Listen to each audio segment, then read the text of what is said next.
अस्सलाम वालेकुम फ्रेंड्स, आज की वीडियो में हम लोग कटिंग करेंगे और स्टिचिंग करेंगे अस्तर वाली कमीज़ की। इसकी स्टिचिंग और कटिंग में थोड़ा सा फ़र्क होता है, तो चले हम स्टार्ट करते हैं। सबसे पहले हमने जो भी अस्तर होता है उसको प्रेस कर कर फोल्डिंग पर फोल्ड कर लेना है।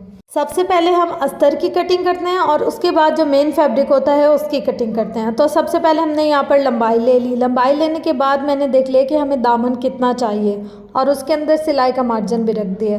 अब हम आते हैं तीरे की तरफ। हमें तीरा चाहिए था यहाँ पर तकरीबन 6 इंच, तो मैंने यहाँ पर 6 इंच का मार्क कर लिया और उसके बाद थोड़ी सी ओरेप शेप में जगह छोड़ दी है, थोड़ी सी कटिंग के लिए तीरे की। अब हम इसकी लंबाई लेते हैं, तीरे की लंबाई।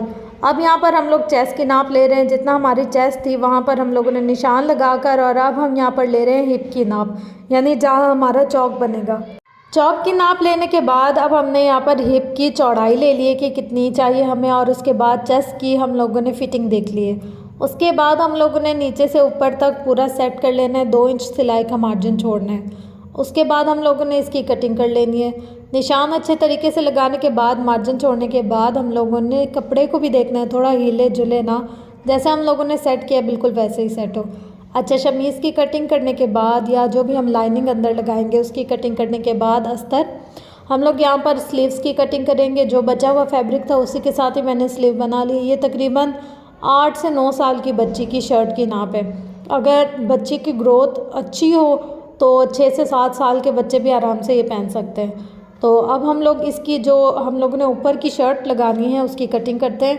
देखिए, नीचे का जो हम अस्तर है ना, वो पहले इसलिए कटिंग कर लेते हैं क्योंकि वो थोड़ा ठहरा हुआ फैब्रिक होता है, यानी कि अगर हम इसमें लगाएंगे तो सिल्क की लगाएंगे या फिर हम लोग मलाई कपड़े की लगाएंगे या लॉन की लगाते हैं या मलमल का अस्तर लगाते हैं, तो वो थोड़ा ठहरा हुआ होता है। और जिससे हम लोगों ने नीचे अस्तर लगाना होता है वो नेट होता है, शेफून, शिमर, तो उस कपड़े को बिठाना ना थोड़ा सा मुश्किल होता है। तो देखें, अब यहाँ पर जहाँ जहाँ हमारे स्टोन्स वगैरह थे उनको हटाकर सबसे पहले जो हमारी लाइनिंग थी उसके साथ हम लोगों ने मेन फैब्रिक को कर लेना है सिलाई।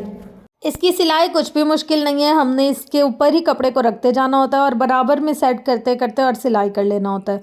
ऊपर से नीचे तक हम पूरा सिलाई कर लेंगे। शमीज़ के अंदर से एक बूट फोल्डिंग की ना हम लोग सिलाई पहले से लगा लेंगे। ये वाला जो हमारा फैब्रिक था ना, इस पर नग लगे हुए थे और जहाँ जिस फैब्रिक पर नग लगे हों वहाँ हमारी सुई टूटने का खतरा होता है। तो अगर आप ऐसी किसी फैब्रिक पर सिलाई कर रहे हैं तो आपको चाहिए कि सिलाई के साथ साथ नगों को भी हटाते जाइए।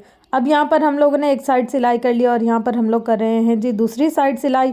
देखिए, यहाँ पर ना हल्के हल्के से नग भी हो ना बूट के आसपास भी, वहाँ पर भी हमारी सुई फंस जाती है और मशीन फंस जाती है। तो मशीन को निकालने के लिए हम फटाफट से उसके इर्द गिर्द सारी सिलाई कर लेते हैं।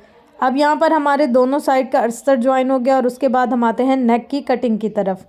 अच्छा, नेक में हम लोगों ने जो साइज़ लिया वो 4 इंच की लंबाई ली है और 3.5 इंच की चौड़ाई ली है। यहाँ पर इसको चकोर बॉक्स में बना लिया है और अंदर की तरफ हमने इसकी गहराई का 1.5 इंच का निशान लगाकर यहाँ पर और इसको गोल राउंड शेप में दे दिए। ठीक है, अब यहाँ पर हमने आधे से 1 इंच का मार्क लेना है सिलाई का मार्जिन जो होता है नेक का वो, और इसको बस इस तरीके से सेट कर और हमने इसको कटिंग कर लेना है। देखिए, यहाँ पर हमने 3.5 इंच और 4 इंच के हिसाब से लिया है। अब यहाँ पर हमने इसकी सारी कटिंग कर ली है और कटिंग करने के बाद जी हम लोग क्या करने वाले हैं, इसको पेस्ट करने वाले हैं किसी भी एक्स्ट्रा फैब्रिक के ऊपर। एक्स्ट्रा फैब्रिक के ऊपर पेस्ट कर हमने एक दफ़ा स्केल से रख कर देखना है कि जितनी हमें कटिंग चाहिए थी उतनी ही है। उसके बाद हम लोगों ने इसका सिलाई का मार्जिन रखकर दरमियान में क्रीज़ बनाकर और इर्द गिर्द की इसकी सारी सिलाई कर लेनी है। अब यहाँ पर हम लोगों ने शर्ट का फ्रंट साइड लिया है, वहाँ पर हम लोगों ने दरमियान का निशान लगा लिया है और दरमियान में एक सीधी सिलाई लगाकर हमने इसके नेक को जोड़ दिया है।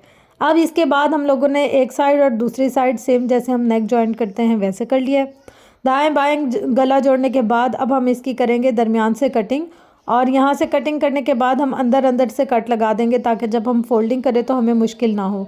अब हम इसको दोबारा से नीचे की तरफ पलट कर और इसके इर्द गिर्द सारी सिलाई कर लेंगे। और उसके बाद हम लोग अब आते हैं जी बैक नेक की तरफ। बैक नेक हमने फ्रंट नेक रख कर ही कटिंग करनी है। तकरीबन अगर फ्रंट हमारी 4 है तो बैक हमारी 1.5 से 2 इंच या 2.5 इंच होनी चाहिए।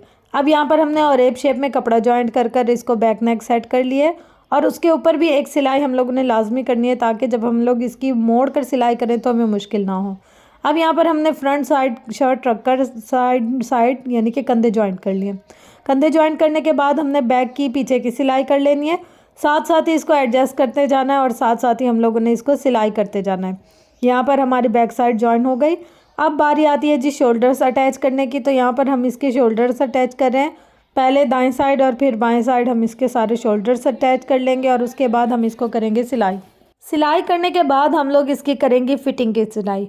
अच्छा, अब फिटिंग की सिलाई में जो बात मैंने आपको बतानी थी वो ये पॉइंट था कि देखिए यहाँ पर ना मैंने इसके फैब्रिक हो रहा था कम, तो मैंने जॉइंट अटैच किए। अब इन जॉइंट को ना मैं पहले स्टार्टिंग से कटिंग नहीं करूँगी। जब हम लोग आस्तीन की फिटिंग की सिलाई लगा लेंगे और कमीज़ की पूरी सिलाई कंप्लीट हो जाएगी, उसके बाद जो एक्स्ट्रा कोने और एक्स्ट्रा फैब्रिक होगा उसको फिर कट करेंगे। अगर हम पहले ही कट कर लेंगे तो इसकी जो सेटिंग है ना वो नहीं बैठेगी। अच्छा, अब ये वाली सेटिंग करने के बाद हम आ जाते हैं जी चौक की तरफ।